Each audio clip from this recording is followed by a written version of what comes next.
Good morning. I'm just going to jump right into the title and blurb this morning. The title is The Living Dramas of Hell on Earth. How did our world come to be the way it is right now in our collective experience? How is it that we have created, in so many cases, hell on earth? Make no mistake, it has been created, and together we experience it. Yes, our stories may be different on the outside, but at the core is one commonality. We have all acted as if we are disconnected from each other. Yes, we have bought into that only true illusion that is the essence of all the world's ills. Fixing a typo here. Separation, whether preached by Eastern or Western religions, is a scientific and spiritual lie.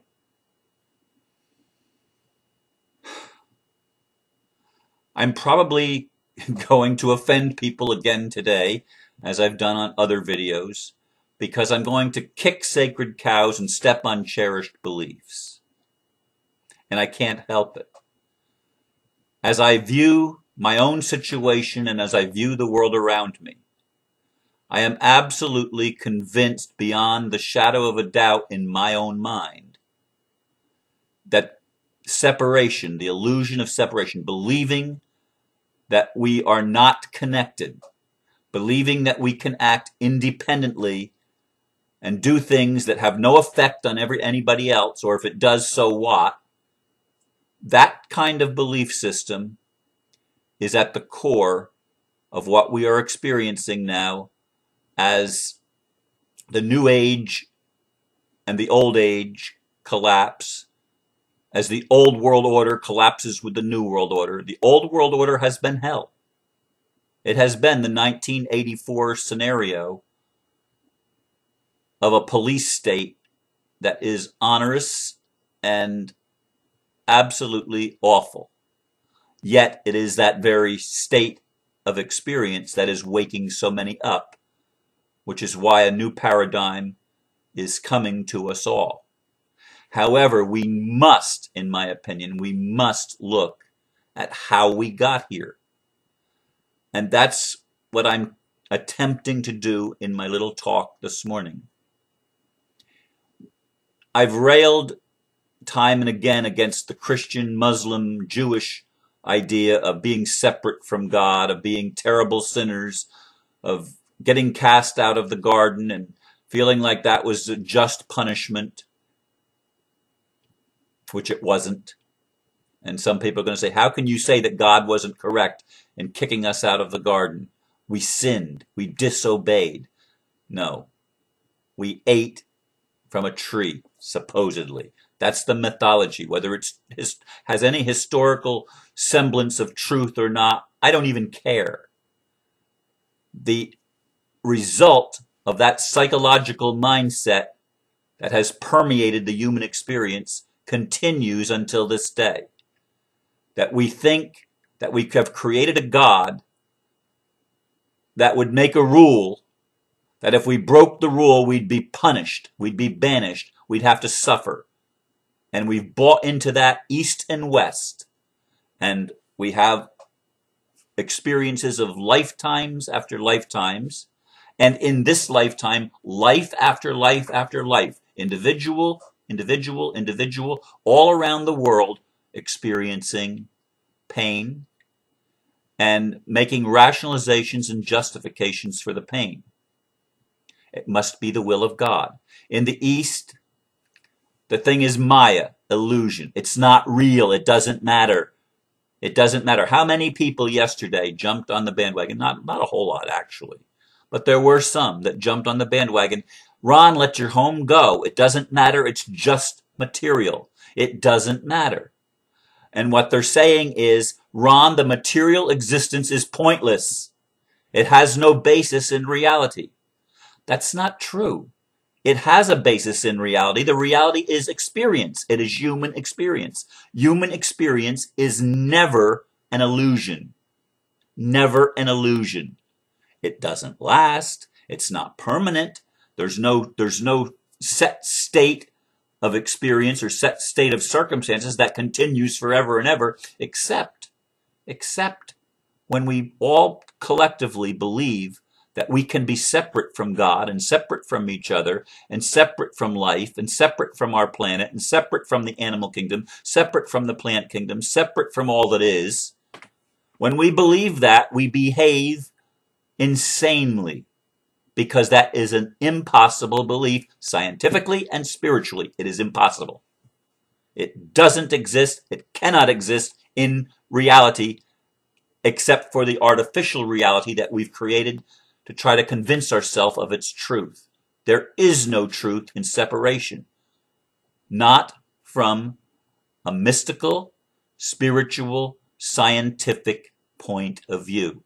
And science and spirituality are absolutely in the same camp on this one, except for the people that are holding on to a religious belief, whether a scientific religious belief or a spiritual religious belief, a religious belief that I'm right, and this is the way I see it, and everybody else that disagrees with me is wrong. And so you have experts on both sides of the camp, the spiritual side and the scientific side, that are diehard fundamentalists holding on to false ideas, when all of the evidence of quantum physics and all the evidence of mysticism and true spirituality teaches one basic thing: the interconnectedness of all life. In both Eastern and Western religions, or at least in Western religions that are New Thought and New Age for the most part, they continue to say, well, the ego is bad. This came up in our Mystics in Training discussion, and I was the one that brought it up yesterday.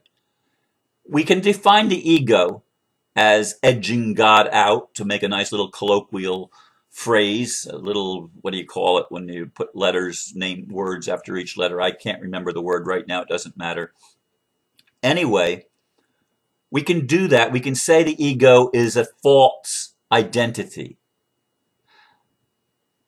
No, the ego is an experiential identity, you can say, but it's not a false identity, because no matter what, our ego is the filter through which we view reality and define reality. It's our present point of view. When it sees itself as separate, it creates hell. But when it sees itself as interconnected and with the ability to love and connected to its higher part, to the reality part, then it has potential to create heaven on earth. It is all in where you put the separation or unity factor. That's at the core of all of it. All of it.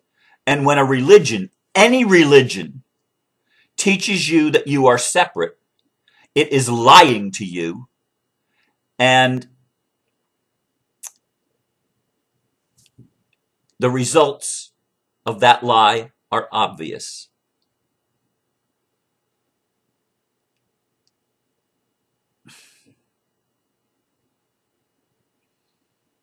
It frustrates me.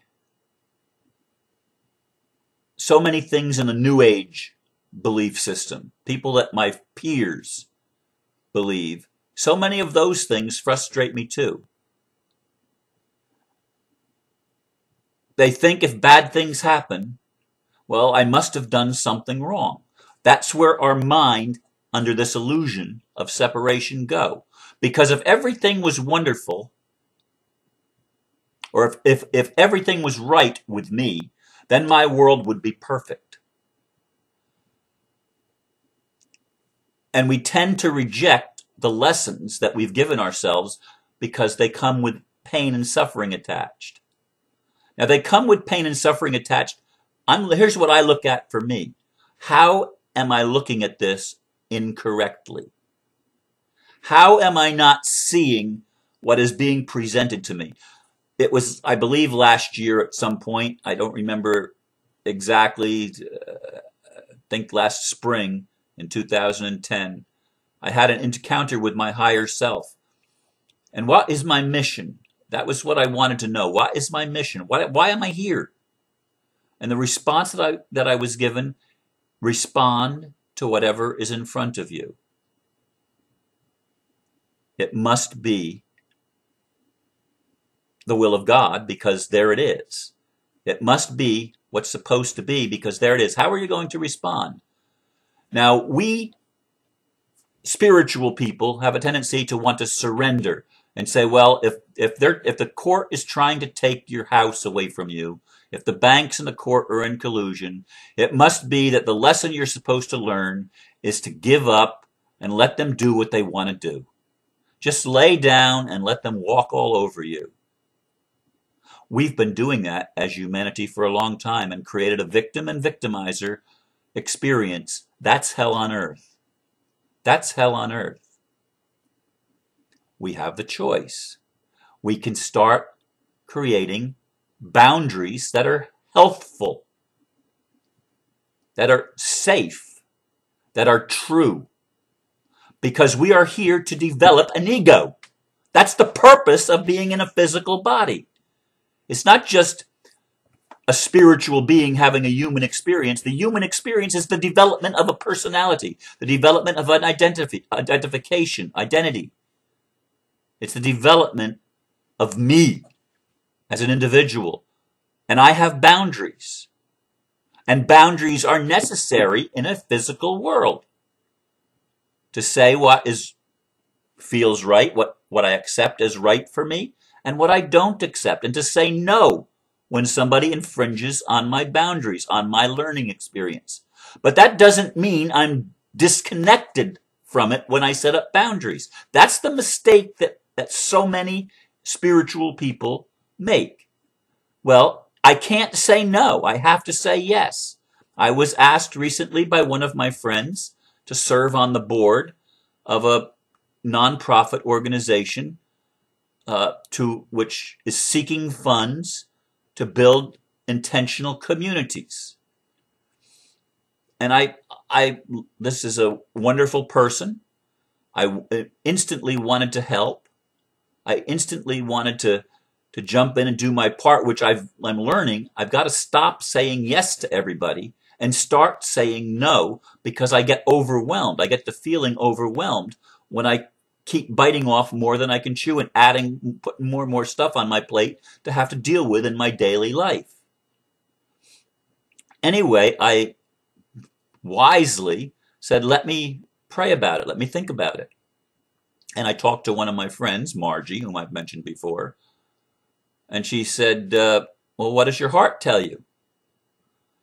And here's what my heart told me right from the beginning. I'm not into chasing money.